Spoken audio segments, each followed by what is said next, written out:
बिस्मिल्लाहिर्रहमानिर्रहीम। अस्सलाम वालेकुम दोस्तों, मैं हूं Usman Ali. Welcome to my channel. और आज की वीडियो के अंदर हम बात करेंगे कि आप अपनी इनकम टैक्स रिटर्न को रिवाइज़ किस तरह से कर सकते हैं, कितने टाइम के अंदर रिवाइज़ कर सकते हैं। आज की वीडियो के अंदर हम इसी मौजू के ऊपर देखेंगे। तो चलिए स्टार्ट कर लेते हैं। स्टार्ट करने से पहले मैं आपको बताता चलूँ कि अगर आपने अभी तक हमारे यूट्यूब चैनल को सब्सक्राइब नहीं किया है, तो यहाँ सब्सक्राइब के बटन के ऊपर क्लिक करके सब्सक्राइब कर लीजिएगा और साथ बेल आइकन को भी दबा दीजिएगा, ताकि जब भी हमारी कोई लेटेस्ट वीडियो आए तो उसके नोटिफ़िकेशन आप तक पहुँचते रहें। तो चलिए स्टार्ट कर लेते हैं। इसके लिए सबसे पहले मैं आपको बताता चलूँ कि अगर आप की कोई भी जो है वो आपने टैक्स रिटर्न अपनी फ़ाइल की है और टैक्स रिटर्न फ़ाइल करने के बाद आपको इस चीज़ का एहसास हुआ है कि आपने जो है वो अपनी टैक्स रिटर्न के अंदर जो है वो कोई गलती कर दी है, या कुछ चीज़ें आपकी कोई इनकम थी आपने एफपीआर के अंदर जो है वो उसको शो नहीं किया है, तो आप उसको रिवाइज़ कैसे कर सकते हैं। इसके अलावा जो है वो कोई भी जो इनकम टैक्स रिटर्न होती है वो आप 60 डेज़ के अंदर-अंदर 60 दिन के अंदर-अंदर एनी टाइम आप उसको रिवाइज़ कर सकते हैं। और अगर जो है वो टाइम अमूमी तौर के ऊपर ये भी होता है कि जब टैक्स रिटर्न जो हैं, जो एफबीआर ने डेडलाइन दी होती है कि आप इस तारीख को जो है वो टैक्स रिटर्न लाज़मी फ़ाइल कर दें, और उस वक़्त तक टाइम नहीं होता तो लोग जो है वो नल की टैक्स रिटर्न फ़ाइल कर देते हैं। तो उसमें बाद में उसको रिवाइज़ कर लेते हैं, ताकि जो है वो आप मुकर्ररा डेट के अंदर आपका जो है वो कंसीडर हो जाए कि आपने टैक्स रिटर्न जो है वो अपनी मुकर्ररा वक़्त के ऊपर फ़ाइल की है। इसके अलावा जो है वो अगर आप 60 डेज़ गुज़र चुके हैं, तो फिर आप अपनी टैक्स रिटर्न अगर रिवाइज़ करते हैं तो उसमें कमिश्नर की अप्रूवल रिक्वायर्ड होती है। और इसके अलावा जो है वो आप मैक्सिमम 5 साल तक की जो है वो टैक्स रिटर्न्स को रिवाइज़ कर सकते हैं। इससे ज़्यादा पुरानी टैक्स रिटर्न्स को रिवाइज़ जो है वो आप नहीं कर सकते हैं। तो इसमें हम देख लेते हैं कि इस टैक्स रिटर्न को किस तरह से रिवाइज़ करना है। यहाँ पर मैं जाता हूँ तो यहाँ पर देखिए मैंने इनकी 2024 की टैक्स रिटर्न फ़ाइल की हुई है। अब इसको अगर मैं रिवाइज़ करना चाहता हूँ कि इसमें कोई गलती हो गई है, तो किस तरह से मैं इसको रिवाइज़ करूँगा? इसमें जाएँगे आप डिक्लेरेशन के सेक्शन के अंदर, यहाँ पर देखें रिटर्न स्टेटमेंट रिवाइज़ लिखा हुआ है, तो उसमें आप जो है वो नॉर्मल रिटर्न के ऊपर क्लिक करेंगे। जिस साल की आप टैक्स रिटर्न रिवाइज़ करना चाहते हैं उसकी आप यहाँ पे लिखेंगे और कंटिन्यू के बटन के ऊपर क्लिक कर देंगे। एक बात ज़हन में रखिएगा कि जब भी आपने रिवाइज़ की टैक्स रिटर्न फ़ाइल जो है वो रिवाइज़ करने के आना है, तो ये एक प्रीवियसली जो लुक थी इसकी, उसी लुक के अंदर ये ओपन होगी, बल्कि न्यू लुक में जो है वो ये ओपन नहीं होगी। तो इसमें से आपने न्यू लुक, जो ओल्ड लुक है उसी के अंदर देखते हुए आपने इसकी टैक्स रिटर्न जो है वो रिवाइज़ करनी है। और इनकम टैक्स रिटर्न के साथ जो है वो आपको वेल्थ स्टेटमेंट जो है वो लाज़मी रिवाइज़ करना पड़ती है, क्योंकि उसके अंदर जो है यहाँ पर जो आपने अपनी इनकम शो करवाई होती है उसको हम जो है वो अपने रिकंसाइलेशनेटर ऑफ एसेट के अंदर जाके जो है हम अपनी वेल्थ स्टेटमेंट के अंदर भी जो है वो वैल्यूज़ को पुट करते हैं। तो किस तरह से देखेंगे आज की वीडियो में हम इसी में देख लेते हैं। सबसे पहले हम देख लेते हैं कि इसकी अगर हम बात करें, तो ये मेरे जो क्लाइंट है इसकी मैंने जो है वो एग्रीकल्चर इनकी इनकम है, और एग्रीकल्चर की जो है वो टैक्स रिटर्न इनकी फाइल की हुई है। आपकी चाहे सैलरी की है, बिज़नेस की है, या व्हाट्सएवर जो भी आपकी चेंजिंग है वो आप कर सकते हैं। यहाँ पर मुझे जो है वो यहाँ पर इनके अंदर मैं देखता हूँ कि मुझे अदर इनकम भी आ रही है, ठीक है? और अदर इनकम की अगर बात करें तो 3 लाख जो है वो 50,000 रुपया जो है वो इनकम आ रही है, जिसको मैं जो है वो यहाँ पर जो है वो काउंट करना भूल गया हूँ, उसको ऐड करना यहाँ पे भूल गया हूँ। तो मैं यहाँ पर जो है वो इसको यहाँ पे ऐड कर दूँगा। अब यहाँ पर मैंने ऐड कर दी है।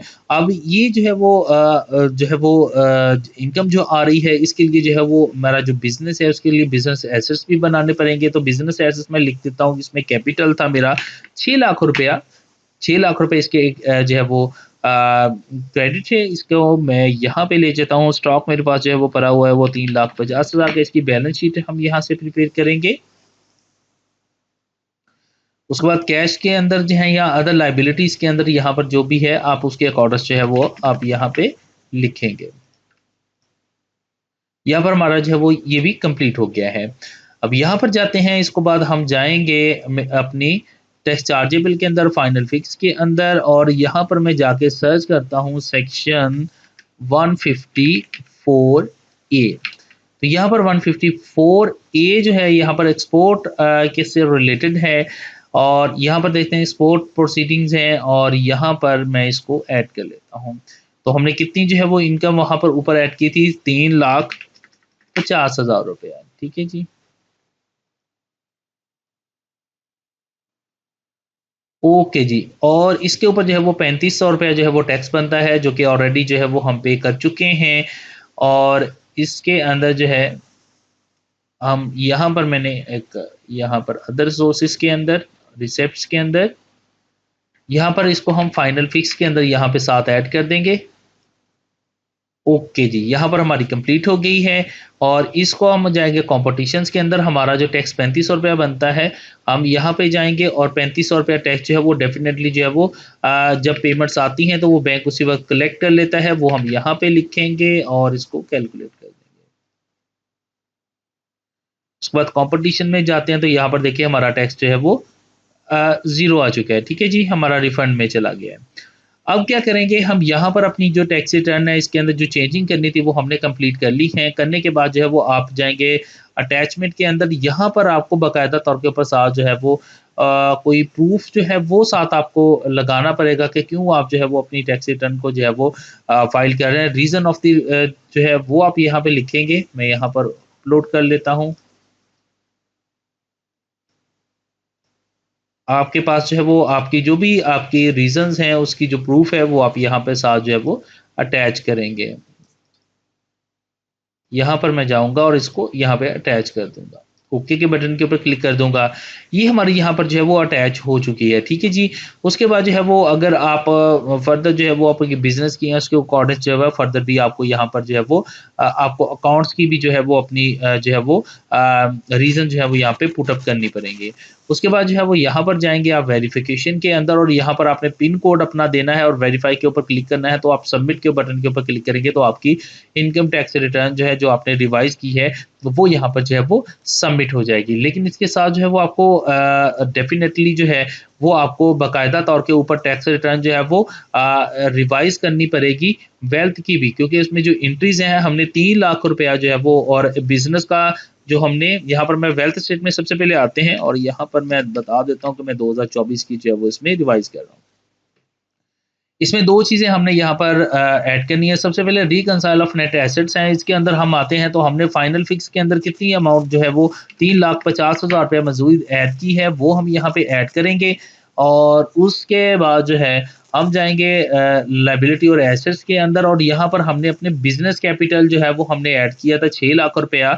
जो भी आपका बिज़नेस का नेम है वो व्हाट्सएवर वो आप यहाँ पे रख सकते हैं, उसको मैं यहाँ पे रखता हूँ और उसके जो है मैंने कैपिटल जो है वो 6 लाख रुपया जो है वो किया था, वो हम यहाँ पे ऐड कर देंगे। रिकंसाइल ऑफ नेट एसेट्स के अंदर आएँगे और यहाँ पर आने के बाद जो है वो अब आप जो है वो अपनी जो रिकंसाइल ऑफ नेट एसेट्स हैं, इसको आप यहाँ से कॉपी कर लेंगे और इसके अलावा ये जो 3,50,000 रुपया है, इसको हम अपनी यहाँ पे जाएँगे और हम अपने कैश के अंदर ऐड कर लेंगे। 3,50,000 रुपया जो हमने ऐड किया है वो यहाँ पर हमने ऐड कर लिया अपनी इनकम के अंदर। रिकंसाइल ऑफ नेट एसेट्स में आएँगे, ये जो अमाउंट बची है इसको हम प्रीवियस ईयर्स के नेट एसेट्स में ऐड कर देंगे, कैलकुलेट करेंगे। हमारी reconcile of net assets amount 0 हो चुकी है। अब हम यहाँ पे जाएँगे अटैचमेंट के अंदर, यहाँ पर भी हमने एसेट से मुतल्लिक़ अगर आपने कोई एसेट्स अपने जो है वो किए हैं तो उसके रिलेटेड आपने यहाँ पे प्रूफ़ जो है वो अपने साथ ऐड करना है। यहाँ पर जाएँगे और मैं यहाँ पर प्रूफ़ जो है वो साथ अटैच कर देता हूँ। उसके बाद वेरिफ़िकेशन में जाएँगे और यहाँ पर आपने अपना पिन कोड देना है और सबमिट के बटन के ऊपर क्लिक कर देना है। तो इस तरह से जब आप सबमिट के बटन के ऊपर क्लिक करेंगे तो आपकी जो है वो वेल्थ स्टेटमेंट भी साथ जो है वो रिवाइज़ हो जाएगी। वेल्थ स्टेटमेंट और इनकम टैक्स रिटर्न जो है वो इनकम टैक्स रिटर्न आपने जब भी फाइल करनी है आपको वेल्थ स्टेटमेंट रिवाइज़ करना पड़ेगी। जो एंट्रीज़ हमने जो अपनी इनकम जो है वो उसमें बढ़ाई है या कम की है उसको हमने वेल्थ स्टेटमेंट में भी अपनी रिकंसाइल ऑफ नेट एसेट्स के अंदर लाज़मी करना है। तो इस तरह से जो है वो आप अपनी इनकम टैक्स रिवाइज़ कर सकते हैं। इससे मुतल्लिक़ा अगर आपका कोई सवाल है तो आप वीडियो के नीचे कमेंट करके भी पूछ सकते हैं। इसके अलावा मेरे व्हाट्सएप नंबर के ऊपर भी मैसेज करके पूछ सकते हैं। थैंक फॉर वॉचिंग एंड अल्लाह हाफ़िज़।